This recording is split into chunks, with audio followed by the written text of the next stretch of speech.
ഒരാളുടെ നന്മയും തിന്മയും മീസാനിൽ തൂക്കുന്നൊരു രംഗം നമ്മളൊന്ന് മനസ്സിൽ കണ്ടു നോക്കുക. അയാളുടെ തിന്മകൾ മുഴുവൻ തുലാസിലേക്ക് വെച്ചു. ആദ്യം ആ തുലാസ് ഇങ്ങനെ താഴ്ന്നു നിൽക്കുകയാണ്.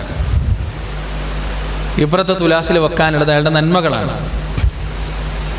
ആദ്യം അയാളുടെ നമസ്കാരങ്ങൾ എടുത്തു. ഒരുപാട് നിസ്കാരങ്ങളുണ്ട്, കൃത്യമായി ജമാഅത്തിലെത്തിയിട്ടുണ്ട്. എല്ലാ സുന്നത്ത് നിസ്കാരങ്ങളും കൃത്യമായി നിർവഹിച്ചിട്ടുണ്ട്. തഹജ്ജുദുണ്ട്, ദുഹാ നമസ്കാരങ്ങളുണ്ട്. രാത്രി കാലങ്ങളിൽ ഒരുപാട് നേരം നിന്ന് നിസ്കരിച്ചിട്ടുണ്ട്. അതങ്ങോട്ട് മീസാനിൽ വെച്ചു. ചെറുതായിട്ടൊന്ന് കനം തൂങ്ങി. പിന്നെ അയാളുടെ നോമ്പുകൾ എടുക്കാൻ, അതും ഒരുപാടുണ്ട്. ഒരുപാട് സുന്നത്ത് നോമ്പുകൾ, ഫർദ് നോമ്പുകളൊക്കെ വളരെ കൃത്യമാണ്. അങ്ങനെ അതും എടുത്തു വെച്ചു. കുറച്ചും കൂടി കനം തൂങ്ങി. അയാളുടെ ഖുർആൻ പാരായണങ്ങൾ എടുക്കാൻ, അത് ഓരോ റമദാനിലും 5, 6, 7, 8 ഖത്തം തീർത്തിട്ടുണ്ട്, ഖുർആൻ ഓതി തീർത്തിട്ടുണ്ട്. ഒരുപാടുണ്ട്.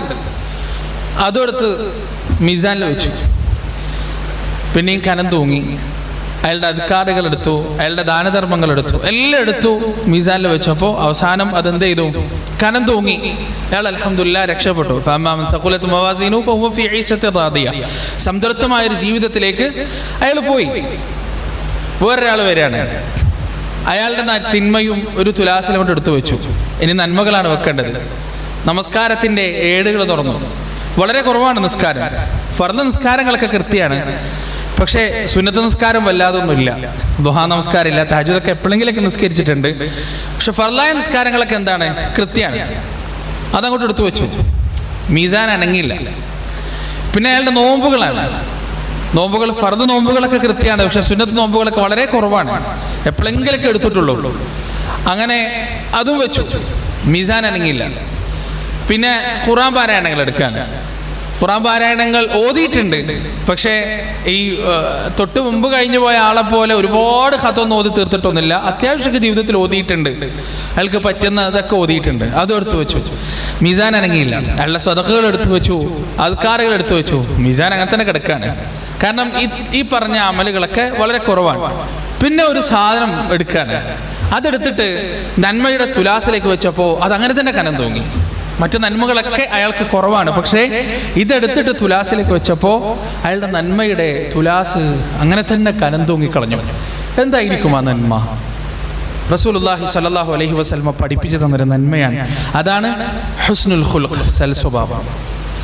നമ്മൾ ഒരുപാട് നിസ്കരിച്ചിട്ടില്ലെങ്കിലും, ഒരുപാട് നോമ്പെടുത്തിട്ടില്ലെങ്കിലും, ഒരുപാട് ഖുർആൻ പാരായണം ചെയ്തിട്ടില്ലെങ്കിലും, ഒരുപാട് സദഖ ചെയ്തിട്ടില്ലെങ്കിലും, ഒരുപാട് അദ്കാറുകൾ ചൊല്ലിയിട്ടില്ലെങ്കിലും, നമ്മൾ ദീനിന്റെ മാർഗത്തിൽ ഒരുപാടൊന്നും നടന്നിട്ടില്ലെങ്കിലും, അള്ളാഹു പറഞ്ഞ ഫർദായ കാര്യങ്ങൾ മുഴുവനും നിർവഹിച്ച് ജീവിതത്തിൽ സൽസ്വഭാവം ഒരു വ്രതാനുഷ്ഠാനമായി കൊണ്ടു നടന്നാൽ മീസാൻ തൂക്കുന്ന സമയം നമ്മൾ രക്ഷപ്പെടുമെന്ന് കളവ് പറയാത്ത റസൂലുള്ളാഹി സ്വല്ലല്ലാഹു അലൈഹി വസല്ലം നമുക്ക് പഠിപ്പിച്ചെന്നത്. അത് തെറ്റില്ല.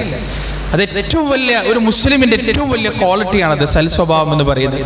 ചില ആളുകൾ നമ്മൾ കണ്ടിട്ടില്ല, അവർ ഒരുപാട് നിസ്കരിക്കും, ഒരുപാട് നോമ്പെടുക്കും, ഒരുപാട് അമലുകൾ ചെയ്യും, ദീനിന്റെ മാർഗത്തിൽ രാവും പകലും ഇല്ലാതെ കഷ്ടപ്പെടും, പക്ഷേ സ്വഭാവം 5 പൈസക്ക് കൊള്ളൂല. ഒന്ന് ചിരിക്കണമെങ്കിൽ അയാൾക്ക് 10 ലക്ഷം റുപ്യ കൊടുക്കേണ്ടി വരും. അയാളൊന്ന് നല്ല രീതിയിൽ ഒരാളോട് സംസാരിക്കുന്നത് കാണുന്നത് പല ആളുകൾക്കും സ്വപ്നമായിരിക്കും. അങ്ങനെ ആവരുത് നമ്മൾ. ഒരു മുസ്ലിമിനെ സംബന്ധിച്ചിടത്തോളം സൽസ്വഭാവം വളരെ പ്രധാനമാണ് എന്ന് റസൂലുള്ളാഹി സ്വല്ലല്ലാഹു അലൈഹി വസല്ലം പഠിപ്പിച്ചു തന്നിട്ടുണ്ട്. ആ സൽസ്വഭാവത്തിൽ വളരെ പ്രധാനപ്പെട്ട ഒരാളെ സൽസ്വഭാവിയാക്കുന്നത് എന്താണ്? അയാളുടെ വിനയമാണ്. തവാദു എന്നാണ് അതിന് അറബിയിൽ പറയുക. വിനയമുള്ള ഒരാൾ സൽസ്വഭാവിയാണ്, അഹങ്കാരമുള്ള ഒരാൾ ദുസ്വഭാവിയാണ്. വിനയത്തെക്കുറിച്ച് റസൂലുള്ളാഹി സ്വല്ലല്ലാഹു അലൈഹി വസല്ലം പറഞ്ഞെന്താണ്? വ ഇന്നല്ലാഹ ഔഹാ ഇലയ്യ അൻ തവാദഉ ഹത്താ ലാ യഫ്ഖറ അഹദുൻ അലാ അഹദ് എനിക്ക് അല്ലാഹു ബോധനം നൽകിയിരിക്കുന്നു, നിങ്ങൾ പരസ്പരം വിനയം കാണിക്കാൻ. ഏതുവരെ നിങ്ങളിൽ ഒരാളും മറ്റൊരാളുടെ മേൽ ഫഖ്ർ നടിക്കരുത്. ഞാൻ നിന്നേക്കാൾ വലിയ ആള്, എനിക്കാണ് നിന്നേക്കാൾ പണം കൂടുതൽ, എനിക്കാണ് നിന്നേക്കാൾ പദവി കൂടുതൽ, എനിക്കാണ് നിന്നേക്കാൾ സൗന്ദര്യം കൂടുതൽ, എനിക്കാണ് നിന്നേക്കാൾ റാങ്ക് കൂടുതൽ, പ്രോട്ടോകോൾ കൂടുതൽ എന്ന തരത്തിലുള്ള ഒരു ഫഖ്റും നിങ്ങൾ പരസ്പരം പാടില്ല. അതുപോലെ തന്നെ വലാ യബ്ഗി അഹദുൻ അലാ അഹദ്, സ്ഥാനമാനങ്ങളും പണവും സൗന്ദര്യവും കുറഞ്ഞതിന്റെ പേരിൽ ഒരാളും മറ്റൊരാളും മറ്റൊരാളുടെ പേരിൽ മാനസികമായോ ശാരീരികമായോ യാതൊരു അക്രമവും പാടില്ല എന്ന് അള്ളാഹു എനിക്ക് ബോധനം നൽകിയിരിക്കുന്നു. റസൂലുള്ളാഹി സ്വല്ലല്ലാഹു അലൈഹി വസല്ലം പറഞ്ഞതായി നമുക്ക് കാണാം, മാ നഖസത് സദഖത്തും മിൻ മാൽ, ഒരാൾ സ്വതക്ക കൊടുത്താൽ അയാളുടെ സമ്പത്തിൽ നിന്ന് ഒന്നും തന്നെ കുറയില്ല, ഒരു പൊടി കുറഞ്ഞു പോകില്ല. ഒരാൾ സ്വതക്ക കൊടുക്കാൻ അയാൾക്ക് തീരെ ഇല്ലാത്ത സമയമാണ്, വളരെ കഷ്ടപ്പെടുന്ന സമയമാണ്. പ്രിയപ്പെട്ടവർ, ആ സ്വതക്ക കൊടുക്കുന്നത് സകല ബില്യണേഴ്സിന്റെയും രാജാവിനാണ്. ആ സ്വതക്ക നൽകുന്നത് നമ്മളൊരാൾക്ക് ഒരു പാവപ്പെട്ടവന് ദാനം നൽകിയാൽ ആ ദാനം ആ ദരിദ്രൻ അല്ലെങ്കിൽ ആ ഭിക്ഷക്കാരൻ സ്വീകരിക്കുന്നതിന്റെ മുന്നേ ആ ദാനം സ്വീകരിക്കുന്നത് രാജാതിരാജനായ മാലിക്കുൽ മുലൂക്കായ അല്ലാഹുവിനാണ്. മൻദല്ലദീ യുഖ്രിദുല്ലാഹ ഖർദൻ ഹസന ഫയുളാഇഫു ലഹു അദ്ആഫൻ കതീറ വല്ലാഹു യഖ്ബിദു വയബ്സുത്. ആരെങ്കിലും അല്ലാഹുവിനെ നൽകിയാൽ, കടം കൊടുത്താൽ അത് കടമായിട്ട് മാത്രമേ പടച്ചവൻ സ്വീകരിക്കുകയുള്ളൂ. ഫയുളാഇഫു ലഹു അദ്ആഫൻ കതീറ, അതിന്റെ എത്രയോ ഇരട്ടിയായിട്ട് പടച്ചവൻ തിരിച്ചു കൊടുക്കുമെന്ന കാര്യത്തിൽ യാതൊരു സംശയമില്ല. കാരണം അല്ലാഹുവിന്റെ ഒരു സിഫത്താണ് അസീസ്. അല്ലാഹു പ്രതാപിയാണ്. അവന്റെ പ്രതാപം കൊണ്ട് അവൻ തീർച്ചയായും നിങ്ങളുടെ സമ്പത്ത് വർദ്ധിപ്പിക്കുക തന്നെ ചെയ്യും. മാ നഖസത് സദഖത്തും മിൻ മാൽ, ഒരിക്കലും സ്വതക്ക കൊണ്ട് സമ്പത്ത് കുറഞ്ഞു പോകുകയില്ല. വമാ സാദല്ലാഹു അബ്ദൻ ബിഅഫ്വിൻ ഇല്ലാ ഇസ്സ, ഒരാൾ മാപ്പ് നൽകിയാൽ, വിട്ടുവീഴ്ച നൽകിയാൽ അയാൾക്ക് ഇസ്സത്ത് അല്ലാതെ മറ്റൊന്നും തന്നെ വർദ്ധിക്കുകയില്ല. വമാ തവാദഅ അഹദുൻ ലില്ലാഹി ഇല്ലാ റഫഅഹു അല്ലാഹ്, ഒരാളും അല്ലാഹുവിന് വേണ്ടി താഴ്ന്നില്ല, താഴ്മ കാണിക്കുന്നില്ല, അയാളെ അല്ലാഹു ഉയർത്തിയിട്ടല്ലാതെ പടച്ചോന് വേണ്ടിയിട്ട് അല്ലാഹുവിന്റെ തൃപ്തിക്ക് വേണ്ടിയിട്ട് നമ്മൾ ഒരാളുടെ മുന്നിൽ താഴ്ന്നാൽ റൂഹ് തൊണ്ടക്കുഴിയിൽ നിന്ന് പിരിയുന്നത് വരെ ആരുടെ മുന്നിലാണോ നമ്മൾ താഴ്ന്നത് അയാളെക്കാൾ ഉയർച്ചയിൽ അള്ളാഹു നമ്മളെ എത്തിച്ചിരിക്കുമെന്ന കാര്യത്തിൽ യാതൊരു സംശയവുമില്ല. അത് റസൂലുള്ളാഹി സ്വല്ലല്ലാഹു അലൈഹി വസല്ലമയുടെ വാക്കാണ്. ആ താഴ്മ കൊണ്ട് ഒരാളും തന്നെ താഴ്ന്നു പോവുകയില്ല, ഉയർച്ച മാത്രമേ ഉണ്ടാവുകയുള്ളൂ എന്നാണ് റസൂലുള്ളാഹി സ്വല്ലല്ലാഹു അലൈഹി വസല്ലമ നമുക്ക് പഠിപ്പിച്ചു തന്നത്. പ്രിയപ്പെട്ടവരെ, എങ്ങനെയാണ്, എവിടെയൊക്കെയാണ് താഴ്മ കാണിക്കേണ്ടത്? മുസ്ലിമിന്റെ ജീവിതത്തിന്റെ നാനാ രംഗങ്ങളിലും താഴ്മ ഉണ്ടാവേണ്ടതുണ്ട്. ഒന്നാമത്തെ വിഷയം എന്താണ്? റസൂലുള്ളാഹി സ്വല്ലല്ലാഹു അലൈഹി വസല്ലമ തന്റെ ഹദീസുകളിലൂടെയും പരിശുദ്ധ ഖുർആനിന്റെ വാക്യങ്ങളിലൂടെയും നമുക്ക് പഠിപ്പിച്ചു തന്നു. അല്ലാഹു പറയാൻ, വലാ തംശി ഫിൽ അർദി മർഹാ ഇന്നക ലൻ തഖ്രിഖൽ അർദ വലാ നിങ്ങൾ അഹങ്കാരത്തോടെ ഭൂമിയിൽ നടക്കരുത്, ഒരിക്കലും ഈ ഭൂമിയെ ചവിട്ടി പിളർത്താൻ നിങ്ങൾക്ക് കഴിയില്ല. അതുപോലെ തന്നെ പർവ്വതങ്ങളോളം ഉയരത്തിൽ എത്തിപ്പെടാനും നിങ്ങൾക്ക് സാധിക്കില്ല. നടത്തത്തിൽ താഴ്മ വേണം. വഇബാദുർ റഹ്മാനില്ലദീന യംശൂന അലൽ അർദി ഹൗനാ, ഇബാദുർ റഹ്മാനായ ആളുകൾ, അല്ലാഹുവിന്റെ അടിമകൾ, പരമകാരുണികന്റെ അടിമകൾ, യംശൂന അലൽ അർദി ഹൗനാ, അവർ ഭൂമിയിലൂടെ താഴ്മയോടുകൂടി നടക്കുന്നവരാണ്, തവാദുവോടുകൂടി നടക്കുന്നവരാണ്. നടത്തത്തിൽ വിനയം വേണമെന്ന് പരിശുദ്ധ ഖുർആനിന്റെ അധ്യാപനമാണ്. എങ്ങനെയാണ് നടത്തത്തിൽ വിനയം ഉണ്ടാവുക? റസൂലുള്ളാഹി സ്വല്ലല്ലാഹു, നമ്മുടെ ഓരോ ബോഡി ലാംഗ്വേജും നമ്മുടെ പേഴ്സണാലിറ്റി റിഫ്ലക്ഷൻ ആണ്. നബി സല്ലല്ലാഹു അലൈഹി വസല്ലമയുടെ ഓരോ ബോഡി ലാംഗ്വേജും ഗസ്റ്റേഴ്സും ഹദീസിൽ വളരെ കൃത്യമായി പറഞ്ഞിട്ടുണ്ട്. പ്രവാചകൻ കൈ ചൂണ്ടി, ഒരു വശത്തേക്ക് കൈ ചൂണ്ടി കാണിക്കുമ്പോൾ ഒരു വിരല് മാത്രം ചൂണ്ടാറില്ല, മുഴുവൻ കൈ മാത്രമേ ചൂണ്ടാറുള്ളൂ.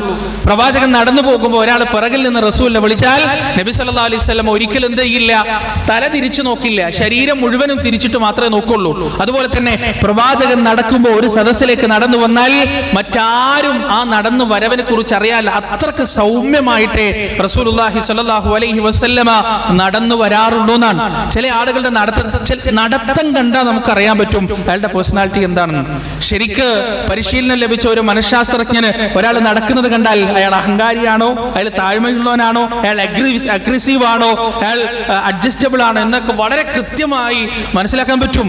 നടത്തം ഓരോരുത്തരുടെയും വ്യക്തിത്വത്തിന്റെ പുറമേക്കുള്ള പ്രദർശനമാണ്. ആ നടത്തത്തിൽ താഴ്മ ഉണ്ടാവണമെന്ന് അല്ലാഹു സുബ്ഹാനഹു വ തആല നമുക്ക് പഠിപ്പിച്ചു തന്നിട്ടുണ്ട്. ചില ആളുകളെ കണ്ടിട്ടില്ലേ, നടത്തം കണ്ടാൽ തന്നെ ഇങ്ങനെ നെഞ്ഞൊക്കെ വിരിച്ച് കൈയൊക്കെ ഇങ്ങനെ രണ്ട് ഭാഗത്തേക്കും വശത്തേക്ക് നീട്ടിയിട്ട് അയാൾ എന്തോ വലിയ സംഭവമാണെന്നുള്ള രീതിയിലാണ് നടക്കുക. ആ നടത്തം അള്ളാഹുവിന് ഇഷ്ടമേ അല്ല. അങ്ങനെ നടക്കുന്നവരോട് അല്ലാഹ് പറഞ്ഞ എന്താണ്, നീ എങ്ങനെ നടന്നാലും ഭൂമി ചവിട്ടിപ്പിളർത്താനൊന്നും നീ പോകുന്നില്ല, അല്ലെങ്കിൽ പർവ്വതത്തോളം വലുതാവാനും നിനക്ക് കഴിയില്ല. അള്ളാഹു മനുഷ്യന്റെ പരിമിതികളെ കുറിച്ച് അവനെ ഓർമ്മിപ്പിക്കാൻ. പ്രിയപ്പെട്ടവരെ, മനുഷ്യന് നക്ഷത്രത്തിനെ നോക്കിയിട്ട് ആ നക്ഷത്രത്തിൽ ഹീലിയം ഉണ്ട്, ഹൈഡ്രജൻ ഉണ്ട്, ഇന്ന മൂലകങ്ങളുണ്ട്, ഇന്ന് ദ്രാവങ്ങളുണ്ട്, ഇന്ന പ്രതിഭാസങ്ങൾ നടക്കുന്നുണ്ട് എന്ന് ഡയലോഗ് അടിക്കാം. ആ നക്ഷത്രത്തിലേക്ക് എത്താൻ മനുഷ്യനെ കൊണ്ട് പറ്റില്ല. ചൊവ്വയിൽ ഇന്ന പ്രതിഭാസങ്ങളൊക്കെ നടക്കുന്നുണ്ട്, ചൊവ്വ കറങ്ങുന്നത് വെസ്റ്റേൺ ഡയറക്ഷനിലാണ്, ഇന്ന സ്പീഡിലാണ് അത് സൂര്യനെ വലയം ചെയ്യുന്നത് എന്നൊക്കെ മനുഷ്യന് ഡയലോഗ് അടിക്കാം. പക്ഷെ ചൊവ്വയിൽ 2 ദിവസം പോയിട്ട് 1 മണിക്കൂർ പോലും ജീവിക്കാൻ മനുഷ്യനെ കൊണ്ട് പറ്റില്ല. ഇതെല്ലാം അല്ലാഹു സുബ്ഹാനഹു വ തആല മനുഷ്യന് ശാരീരികമായി ഉണ്ടാക്കി കൊടുത്ത പരിമിതികളാണ്. പക്ഷെ അവന്റെ തലച്ചോറിനെ പ്രപഞ്ചത്തിന്റെ വാതായനത്തിലേക്ക് അല്ലാഹു സുബ്ഹാനഹു വ തആല തുറന്നു കൊടുത്തു. എന്തിനാണെന്നറിയോ? അറിയണം, എന്റെ കഴിവുകൾ ഇതാണ്, എന്റെ പ്രപഞ്ചം ഇതാണ്, എന്റെ രാജാധികാരത്തിന്റെ വ്യാപ്തി ഇത്രമാത്രമാണ്. എന്നിട്ട് നീ തിരിച്ചറിയണം, നിന്റെ പരിമിതി ഇതാണ്. ഈ ഭൂമിയിലെ നിനക്ക് ജീവിക്കാൻ കഴിയുള്ളൂ. നിനക്ക് ആവശ്യമായ ഓക്സിജൻ, നിന്റെ ശരീരത്തിന്റെ ഊഷ്മാവിന് ആവശ്യമായ താപനില എല്ലാം ഈ ഭൂമിയിൽ മാത്രമേ ഉള്ളൂ. ഇതിന്റെ അപ്പുറത്ത് നിനക്ക് ജീവിക്കാൻ കഴിയില്ല എന്ന നിന്റെ പരിമിതി നീ അറിയണം. എന്നിട്ട് അഹങ്കാരത്തോടെയല്ലാതെ താഴ്മയോടുകൂടി തവാദുഓടുകൂടി എനിക്ക് എന്റെ പരിമിതികളുണ്ട്. ഒരു പൂച്ചയും ഞാനും തമ്മിൽ ഏറ്റുമുട്ടിയാൽ ഒരുപക്ഷെ അതിന്റെ മരണത്തിന് കാരണക്കാരനായേക്കാം വിധം ഞാൻ ദുർബലനാണ് എന്ന വാസ്തവം മനസ്സിലാക്കിയിട്ട് താഴ്മയോടുകൂടി നടക്കണം. അള്ളാഹുവിനു മുമ്പിലുള്ള വിനയത്തോടുകൂടി നടക്കണം. നടത്തത്തിൽ മാത്രമല്ല പ്രിയപ്പെട്ടവരെ, നമ്മുടെ ഓരോ ഗസ്റ്റേഴ്സിലും, നമ്മുടെ ഓരോ വിരൽ ചൂണ്ടലുകളിലും, നമ്മുടെ ഓരോ ബോഡി ലാംഗ്വേജിലും താഴ്മയുണ്ടാവേണ്ടതുണ്ട്, തവാദു ഉണ്ടാകേണ്ടതുണ്ട്. വലിയ വലിയ പണ്ഡിതന്മാർ, ആ പണ്ഡിതന്മാരെ കുറിച്ച് ചരിത്ര താളുകളിൽ നമുക്ക് കാണാൻ കഴിയും. മഹാനായ അസദ് അൽ അൻസി എന്ന് പറയുന്ന വലിയ പണ്ഡിതൻ, അദ്ദേഹം പള്ളിയിൽ നിന്ന് പുറത്തേക്ക് ഇറങ്ങുമ്പോൾ കൈവീശാതെ നടന്നു വരുന്നത് കണ്ടിട്ട് ആളുകൾ ചോദിച്ചു, എന്താണ് താങ്കൾ കൈവീശാതെ നടന്നു വരുന്നത്? എന്താണ് താങ്കൾ ഇങ്ങനെ നടക്കുന്നത്? അദ്ദേഹത്തിന്റെ മറുപടി എന്താ അറിയോ?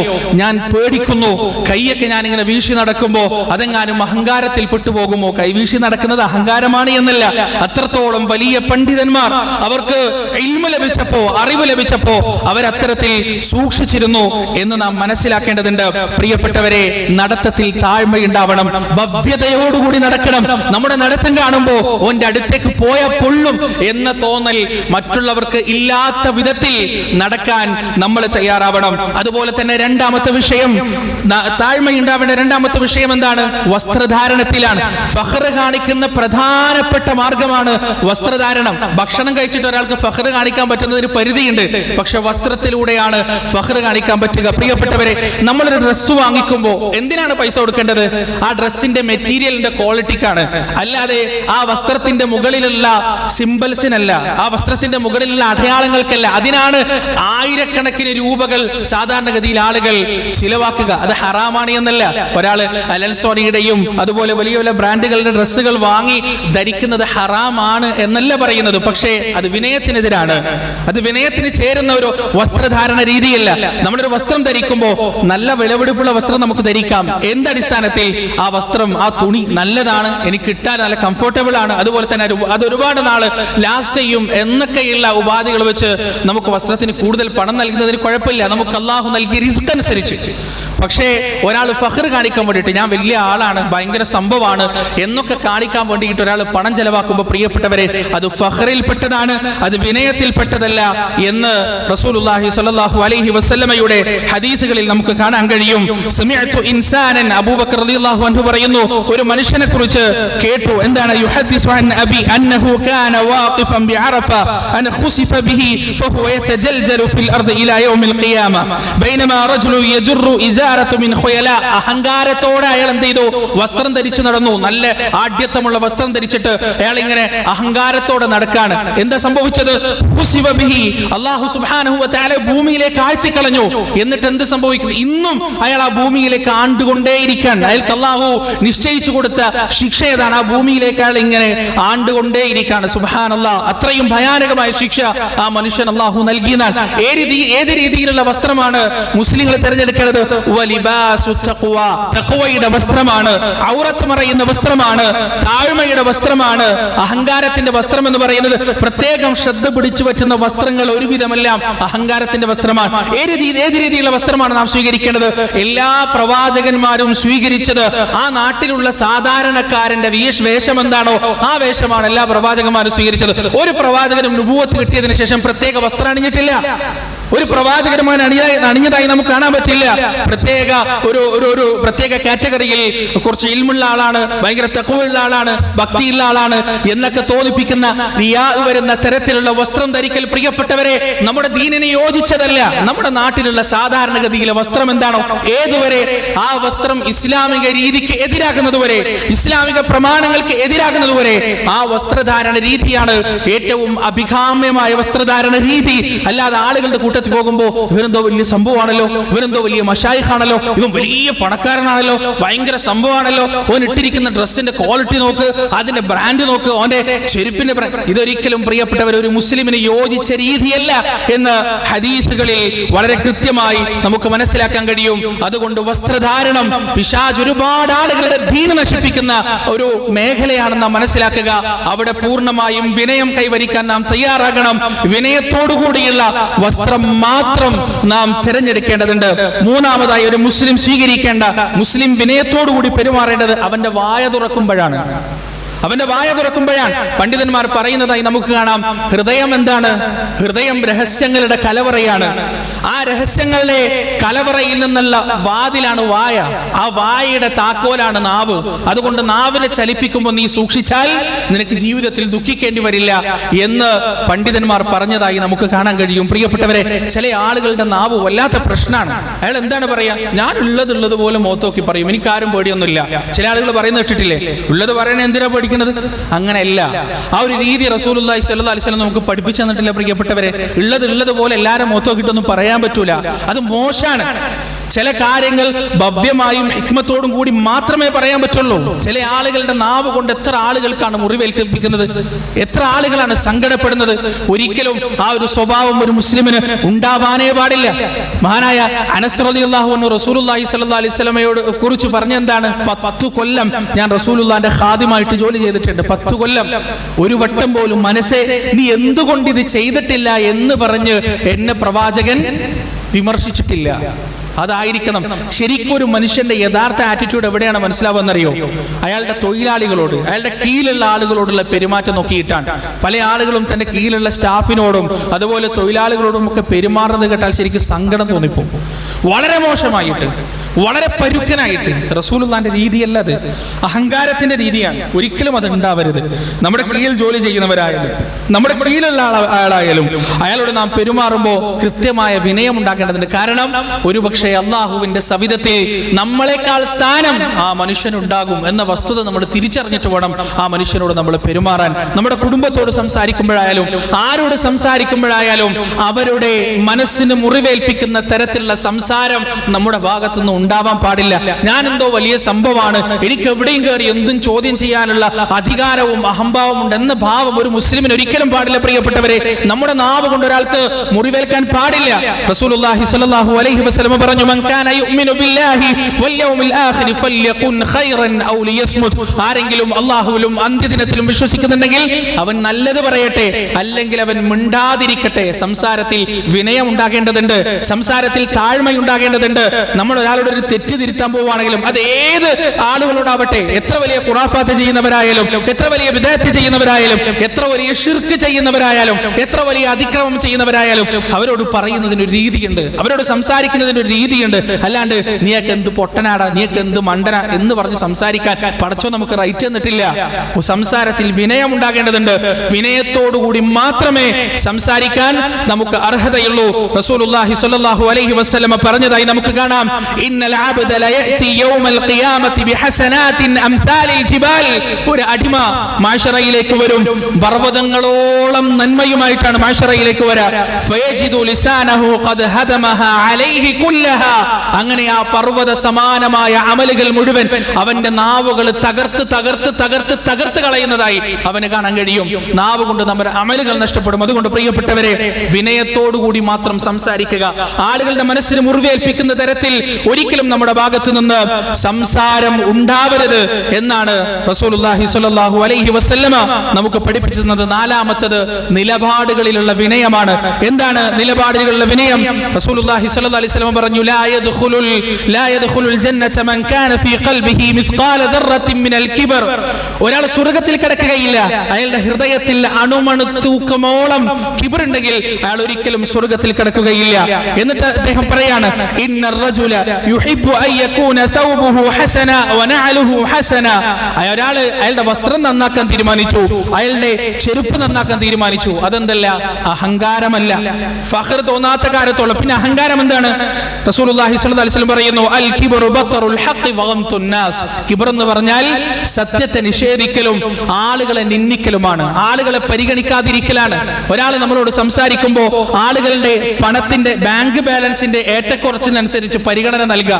നല്ല പൈസ ഉള്ള ആൾ വിളിച്ചാൽ പെട്ടെന്ന് ഫോൺ എടുക്കുക, പൈസ ഇല്ലാത്ത സാധാരണക്കാർ വിളിച്ചാൽ ഫോൺ എടുക്കാതിരിക്കുക. ജീവിതത്തിൽ ദുനിയാവിൽ പദവിയുള്ള ആളുകൾ മെസ്സേജ് അയച്ചാൽ പെട്ടെന്ന് മെസ്സേജിന് റിപ്ലൈ ചെയ്യുക. അതേപോലെ നമ്മളെക്കാൾ താഴ്ന്ന, നമുക്ക് പ്രത്യേകിച്ചൊന്നും ഉപകാരം കിട്ടാത്ത ആളുകൾ നമുക്ക് എന്തെങ്കിലും മെസ്സേജ് അയക്കുകയാണെങ്കിൽ, നമ്മെ വിളിക്കുകയാണെങ്കിൽ, നമ്മുടെ എന്തെങ്കിലും ആവശ്യം പറയുകയാണെങ്കിൽ അത് പരിഗണിക്കാതിരിക്കുക. അത് ഗംതുന്നാസാണ്, ജനങ്ങളെ അവഗണിക്കലാണ്. അതാണ് യഥാർത്ഥത്തിൽ അഹങ്കാരം, പ്രിയപ്പെട്ടവരെ. അതാണ് അഹങ്കാരം. ചെറിയ ജീവിതത്തിൽ സമൂഹത്തിൽ പദവിയില്ലാത്ത ഒരാൾ ഒരു അഭിപ്രായം പറയുമ്പോൾ ആ അഭിപ്രായത്തോട് ഓനാരാ അഭിപ്രായം പറയാൻ എന്നൊരു തോന്നൽ നമ്മുടെ മനസ്സിലുണ്ടാവുന്നുണ്ടെങ്കിൽ അത് അഹങ്കാരമാണ്. അതേസമയം സമൂഹത്തിൽ പദവിയുള്ള ഒരാൾ ഒരു അഭിപ്രായം പറയുമ്പോൾ ഭയങ്കര അഭിപ്രായമാണല്ലോ അല്ലെ. അല്ലെങ്കിൽ സമൂഹത്തിൽ നല്ല പദവിയും പണവുമുള്ള ആളുകൾ എന്തെങ്കിലും ഒരു ചളി കോമഡി പറഞ്ഞാൽ, നിലവാരമില്ലാത്ത തമാശ പറഞ്ഞാൽ ഉണ്ടാക്കി ചിരിച്ചു കൊടുക്കുക. സമൂഹത്തിൽ പദവിയും പത്രാസവും പണവും ഇല്ലാത്ത ആളുകൾ നല്ല തമാശകൾ പറഞ്ഞാലും ചിരിക്കാതെ പിടിച്ചു നിൽക്കുക. ഇതൊക്കെ ഗംതുന്നാസാണ്, ജനങ്ങളെ അവഗണിക്കലാണ്. ഈ ഒരു സ്വഭാവം നമുക്കുണ്ടെങ്കിൽ നമുക്ക് അഹങ്കാരമുണ്ട് എന്നാണ് അർത്ഥം. നിലപാടുകളിലുള്ള അഹങ്കാരമാണത്, പ്രിയപ്പെട്ടവരെ. റസൂലുള്ളാഹി സ്വല്ലല്ലാഹു അലൈഹി വസല്ലമ സമൂഹത്തിലെ ഏറ്റവും താഴേക്കിടയിലുള്ള ആളുകൾക്ക് നൽകിയ പരിഗണന നാം പഠിക്കുകയാണെങ്കിൽ ലോകത്തെ ഏറ്റവും വലിയ ഫിലാന്ത്രോഫിസ്റ്റ് റസൂലുള്ളയാണെന്ന് നമുക്ക് അംഗീകരിക്കേണ്ടി വരും. കാരണം പ്രവാചകന്റെ സദസ്സിലേക്ക് ഒരു പെണ്ണ്, ഒരു സ്ത്രീ, ആർക്കും അറിയില്ല, അവരെ വലിയ പരിചയമൊന്നുമില്ല, ആർക്കും സമൂഹത്തിൽ വലിയ സ്ഥാനമാനൊന്നുമില്ല. അവരങ്ങനെ റസൂലുള്ളാന്റെ സദസ്സിൽ വന്നിട്ട് പ്രവാചകന് മുന്തിരി കൊടുത്തു. പ്രവാചകൻ ആ മുന്തിരികൾ ഓരോന്നായി ഭക്ഷിച്ചു. സന്തോഷത്തോടെ നിർവൃതിയോടെ ആ പെണ്ണ് തിരിച്ചുപോയി. റസൂലുള്ള സാധാരണ സദസ്സിൽ എന്തെങ്കിലും കൊണ്ടുവന്നാൽ വലതുഭാഗത്തുനിന്ന് തുടങ്ങും, എന്നിട്ട് എല്ലാവരും അത് ഷെയർ ചെയ്ത് എന്തെങ്കിലും ഒരു പാനീയം കൊണ്ടുവന്നാൽ പ്രവാചകൻ അത് കുടിക്കും, എന്നിട്ട് വലതു ഭാഗത്ത് കൊടുക്കും. എന്നിട്ട് ഓരോ ആളുകളും കുടിച്ച് അവസാനം അതെല്ലാവരും രുചിച്ചു നോക്കും. അതാണ് പതിവ്. പക്ഷെ ഈ പതിവ് തെറ്റിയപ്പോ സഹാബത്ത് ചോദിച്ചു, എന്തേ റസൂലേ താങ്കൾ അങ്ങനെ ചെയ്യാതിരുന്നത്? നബി സല്ലല്ലാഹു അലൈഹി വസല്ലം മറുപടി പറഞ്ഞു, ആ മുന്തിരിക്ക് നല്ല പുളിപ്പുണ്ടായിരുന്നു. നിങ്ങളിൽ ആരെങ്കിലും പുളിക്കുന്ന മുന്തിരിയാണല്ലോ ഇത് സഹോദരി എന്ന് അവരുടെ മുഖത്ത് നോക്കി പറഞ്ഞാൽ അവരുടെ ഹൃദയം വേദനിക്കില്ലേ? ആ വേദന അവർ അർഹിക്കുന്നില്ല എന്നതുകൊണ്ടാണ് ഞാൻ ഈ നിലപാടെടുത്തത് എന്ന് റസൂലുള്ളാഹി സ്വല്ലല്ലാഹു അലൈഹി വസല്ലം. ജുലൈബീബ് റളിയല്ലാഹു അൻഹുവിന്റെ ചരിത്രം നമുക്കറിയാം. കറുത്ത കുറുന്ന ഒരു സമൂഹത്തിൽ ആ ജീവിക്കുന്ന കാലഘട്ടത്തിൽ പണം കൊണ്ടോ പത്രാസ് കൊണ്ടോ യാതൊരു സ്ഥാനവും ഇല്ലാതിരുന്ന ഒരു സാധാരണ സഹാബി. ആ സഹാബിയുടെ ഹൃദയത്തെ വരെ വായിക്കാൻ ആ സഹാബിയെ ചേർത്ത് പിടിച്ചിട്ട്, ജുലൈബീബെ ഒരു കല്യാണമൊക്കെ കഴിക്കണ്ടേ എന്ന് ചോദിക്കാൻ പ്രവാചകൻ തയ്യാറായെങ്കിൽ ഏറ്റവും താഴേക്കിടയിലുള്ള ആളുകൾക്ക് വരെ പ്രവാചകൻ നൽകിയ സ്ഥാനം എത്രയായിരുന്നു? മക്കം ഫതഹിന്റെ അന്ന് ഉമർ റളിയല്ലാഹു നിൽക്കുന്നുണ്ട്, അബൂബക്കർ സിദ്ദീഖ് നിൽക്കുന്നുണ്ട്, ഉസ്മാൻ ഇബ്നു അഫ്ഫാൻ നിൽക്കുന്നുണ്ട്. റസൂലിന്റെ 2 മക്കളെ കെട്ടിയ ആളാണ് ഉസ്മാൻ ഇബ്നു അഫ്ഫാൻ റളിയല്ലാഹു അൻഹു.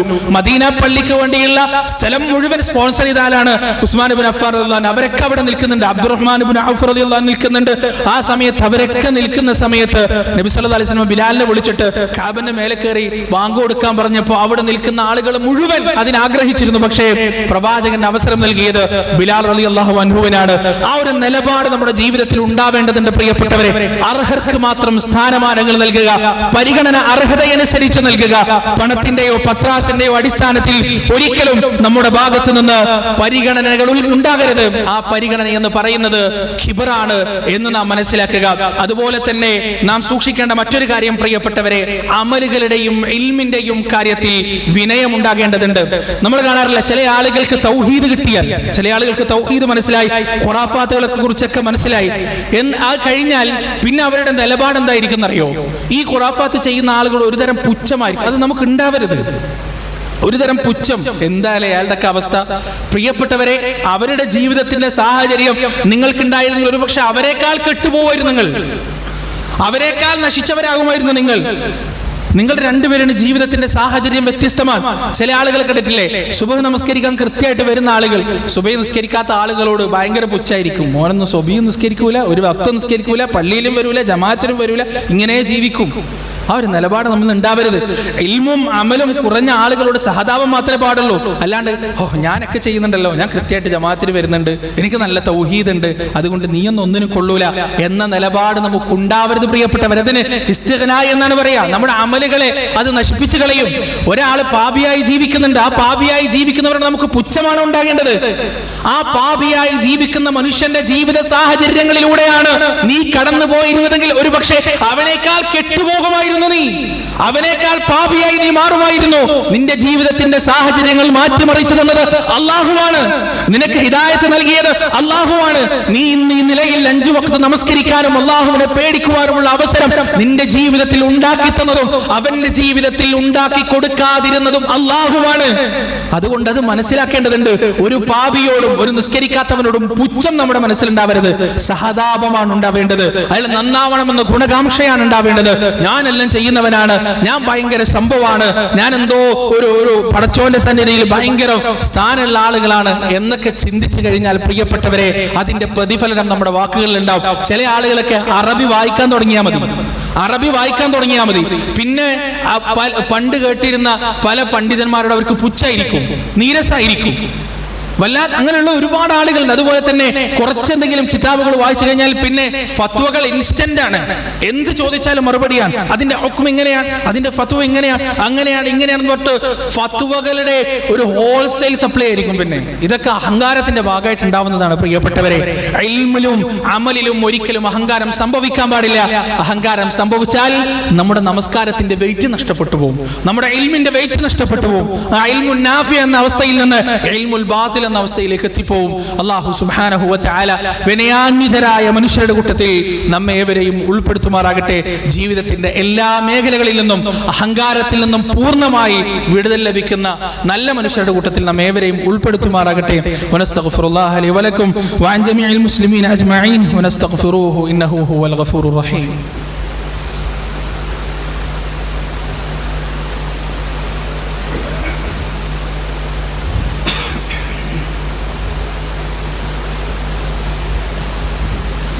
الحمد لله الصلاة والسلام على رسول الله وعلى آله وأصحابه أجمعين أما بعد يا أيها الذين آمنوا اتقوا الله حق تقاته ولا تموتن إلا وأنتم مسلمون. ഒരിക്കൽ കൂടി അല്ലാഹുവിനെ സൂക്ഷിച്ച് ജീവിക്കണമെന്ന് സ്വന്തത്തെയും നിങ്ങളെയും വസിയത്ത് ചെയ്യുകയാണ്. പ്രിയപ്പെട്ടവരെ, നമ്മളൊക്കെ മരിച്ചു കിടക്കുമ്പോൾ റസൂലുള്ളാഹി സ്വല്ലല്ലാഹി അലൈഹി വസല്ലം ഒരു വാക്ക് മുസ്ലിങ്ങളോട് പറഞ്ഞിട്ടുണ്ട്. എന്താണെന്നറിയോ? നിങ്ങൾ മരിച്ചവരെ കുറിച്ച് അവരുടെ നല്ലത് മാത്രം പറയണം, മോശമൊന്നും പറയരുത്. അതിൻ്റെ കാരണം റസൂൽ പറഞ്ഞെന്താ അറിയോ? നിങ്ങൾ അള്ളാഹുവിൻ്റെ സാക്ഷികളാണ്. നിങ്ങൾ എന്താണോ പറയുന്നത് അതിനനുസരിച്ചായിരിക്കും ആ മയ്യത്തിൻ്റെ ഫലം, ആ മയ്യത്തിന് കിട്ടുന്ന പ്രതിഫലം എന്ന് റസൂലുള്ളാഹി സ്വല്ലല്ലാഹി അലൈഹി വസല്ലമയുടെ ഹദീസുകൾ നമുക്ക് കാണാം. ആ നിങ്ങളെന്ന് ഉദ്ദേശിച്ചത് മുഅ്മിനീങ്ങളാണ്. അതുകൊണ്ട് പ്രിയപ്പെട്ടവരെ, താഴ്മയോടുകൂടി തവാദുവോടുകൂടി നമ്മൾ ജീവിച്ചാലുണ്ടല്ലോ, ഈ റസൂലിൻ്റെ ഹദീസ് പ്രാവർത്തികമാക്കുന്നവർ വളരെ കുറവാണ്. ഒരുപാട് മരണ വീടുകളുടെ പുറത്ത് വെച്ചിട്ട് രണ്ടും കേട്ടിട്ടുണ്ട്. എന്തായിരുന്നു ആ മനുഷ്യനല്ലേ, ഒന്ന് ചിരിക്കാൻ വരെ ഭയങ്കര പ്രയാസമായിരുന്നു, ആഢ്യത്തായിരുന്നു, എന്തൊരു ഹെഡ് വെയിറ്റ് ആയിരുന്നു. കേട്ടിട്ടുണ്ട്, പറയാറുണ്ട് ആളുകൾ പ്രിയപ്പെട്ടവർ. അതേപോലെ തന്നെ പാല് പോലത്തെ മനുഷ്യനായിരുന്നു, തേൻ തുളുമ്പുന്ന സ്വഭാവം എന്നും കേട്ടിട്ടുണ്ട്. നിങ്ങളെല്ലാം കേട്ടിട്ടുണ്ടാവും. നമ്മളൊക്കെ മരിച്ചാൽ അതുപോലെ പറയണം ആളുകൾ പ്രിയപ്പെട്ടവർ. നമ്മുടെ ചുറ്റിലും അങ്ങനെയുള്ള ആളുകളുണ്ട്. ഒരാളെപ്പോലും വെറുപ്പിക്കാത്ത, ഒരാൾക്ക് പോലും മോശം അഭിപ്രായമില്ലാത്ത സ്വഭാവത്തെക്കുറിച്ച്, നിലപാടുകളെക്കുറിച്ചുള്ള എതിരഭിപ്രായം എല്ലാവരെ കുറിച്ചും ഉണ്ടാവും. ഒരാൾക്ക് എല്ലാവരും ഇഷ്ടപ്പെടുന്ന നിലപാടാണ് അയാൾക്കുള്ളെങ്കിൽ അയാൾ മുനാഫിക്കാണ്. അത് പാടില്ല. പെരുമാറ്റത്തെക്കുറിച്ച് നമുക്ക് ആദർശപരമായ വ്യത്യാസങ്ങൾ ഉണ്ടാവും. ആ വ്യത്യാസങ്ങൾ നമ്മൾ കാത്തു സൂക്ഷിക്കും വേണം. അല്ലാണ്ട് എല്ലാവരെ കുറിച്ചും നല്ലത് പറയിപ്പിക്കാൻ അവിടെ പോയി ബിദ്അത്ത് ചെയ്യുക, അവിടെ പോയി ശിർക്ക് ചെയ്യുക, അവിടെ പോയി, അതല്ല. നിലപാടുകളായി നിൽക്കണം. ആ നിലപാടുകൾ പറയുന്നിടത്ത് പോലും വിനയം തുളുമ്പണം, വിനയത്തോടെ ജീവിക്കണം. നടത്തത്തിലും ഇരുത്തത്തിലും സംസാരത്തിലും നോട്ടത്തിലും എല്ലാം വിനയം ഉണ്ടാകണം. എങ്കിൽ മാത്രമേ പ്രിയപ്പെട്ടവരെ നമ്മൾ മരിച്ചു കഴിഞ്ഞാൽ എത്ര നല്ല മനുഷ്യനാണ്, സമൂഹത്തിനോ സമുദായത്തിനൊരു നഷ്ടമാണ് എന്ന ആളുകൾ പറയണമെങ്കിൽ അത് ആ പറച്ചിലിന് അള്ളാഹുവിൻ്റെ അടുത്ത് നമുക്ക് ഫലമുണ്ട്, പ്രതിഫലമുണ്ട് എന്ന് നാം മനസ്സിലാക്കുക. അതുകൊണ്ട് ഒറ്റ ഒരു സുപ്രഭാതം കൊണ്ടൊന്നും വിനയുണ്ടാക്കി എടുക്കാൻ കഴിയില്ല. അതിനൊരുപാട് നാളത്തെ പ്രയത്നം ആവശ്യമാണ്, പരിശ്രമം ആവശ്യമാണ്. തോറ്റുകൊടുക്കാൻ നാം തയ്യാറാവുക. തോറ്റാൽ എനിക്കൊന്നും സംഭവിക്കാനില്ല എന്ന് നാം മനസ്സിലാക്കുക. കുടുംബക്കാരൊക്കെ ആയിട്ട് തെറ്റി നിൽക്കുന്നുണ്ടെങ്കിൽ അങ്ങോട്ട് പോയി സലാം പറയാൻ തയ്യാറാവണം. ഇനി അങ്ങോട്ട് പോയി സലാം പറഞ്ഞിട്ട് മടക്കിയിട്ടില്ല, നമ്മൾ അപമാനിച്ചു വിട്ടാൽ വീണ്ടും അങ്ങോട്ട് പോവാനുള്ള മനസ്സ് നമുക്ക് എപ്പോഴാണോ ഉണ്ടാകുന്നത് അപ്പോഴാണ് നാം വിനയാന്വിതരാകുന്നത്. നമ്മളുമായി തെറ്റി നിൽക്കുന്ന ആളുകൾ ഒരു വട്ടം നമ്മൾ പോയി, അയാൾ നമ്മൾ ആട്ടിപ്പറഞ്ഞയച്ചു, നമ്മൾ അപമാനിക്കപ്പെട്ടു, വീണ്ടും അള്ളാഹുവിന്റെ ഇഷ്ടത്തിന് വേണ്ടി നമ്മൾ അങ്ങോട്ട് പോകാൻ തയ്യാറാവുന്നത് എപ്പോഴാണോ അപ്പോഴാണ് നമ്മുടെ ഹൃദയത്തിൽ വിനയം വന്നു എന്ന് നമുക്ക് മനസ്സിലാക്കാൻ കഴിയുക. അള്ളാഹു സുബ്ഹാനഹു വ തആല യഥാർത്ഥ വിനയാന്വിതരുടെ കൂട്ടത്തിൽ നാം ഏവരെയും ഉൾപ്പെടുത്തുമാറാകട്ടെ. സഹോദരന്മാരെ, നമ്മുടെ ഒരു പ്രിയപ്പെട്ട സഹോദരൻ, നമ്മുടെ ഒരു സജീവ പ്രവർത്തകൻ, അദ്ദേഹം ക്വാറന്റൈനിലാണ്. അള്ളാഹു സുബ്ഹാനഹു വ തആല അദ്ദേഹത്തിന്റെ അസുഖം എത്രയും പെട്ടെന്ന് ഷിഫയാക്കി കൊടുക്കുമാറാകട്ടെ. നമ്മെല്ലാം എല്ലാ രോഗങ്ങളിൽ നിന്നും പ്രശ്നങ്ങളിൽ നിന്നും പ്രയാസങ്ങളിൽ നിന്നും അള്ളാഹു സുബ്ഹാനഹു വ തആല കാത്തുരക്ഷിക്കുമാറാകട്ടെ. നാഥ, ഞങ്ങളിൽ നിന്ന് വന്നുപോയ ചെറുതും വലുതും രഹസ്യവും പരസ്യവുമായ എല്ലാ തെറ്റുകുറ്റങ്ങളും നീ ഞങ്ങൾക്ക് നിരുപാധികം പുറത്തു മാപ്പാക്കി തരണേ അല്ലാ. ജീവിതത്തിന്റെ എല്ലാ മേഖലകളിലും തഖ്വയോടുകൂടി ഇഖ്ലാസോടുകൂടി ഖുശൂഅോടുകൂടി ജീവിക്കാൻ ഞങ്ങൾക്ക് നീ തൗഫീഖ് നൽകണേ അല്ലാ. മരണം വരെ ലാ ഇലാഹ ഇല്ലല്ലാഹ് എന്ന വഹദാനിയത്തിന്റെ കലിമയുടെ വക്താക്കളാവാനും മരിക്കുന്ന സമയം ഹൃദയം കൊണ്ടും നാവ് കൊണ്ടും ആത്മാർത്ഥമായി ലാ ഇലാഹ ഇല്ലല്ലാഹ് എന്ന കലിമ ചൊല്ലി മരിക്കുവാനും ഞങ്ങൾക്ക് നീ തൗഫീഖ് നൽകണേ അല്ലാ.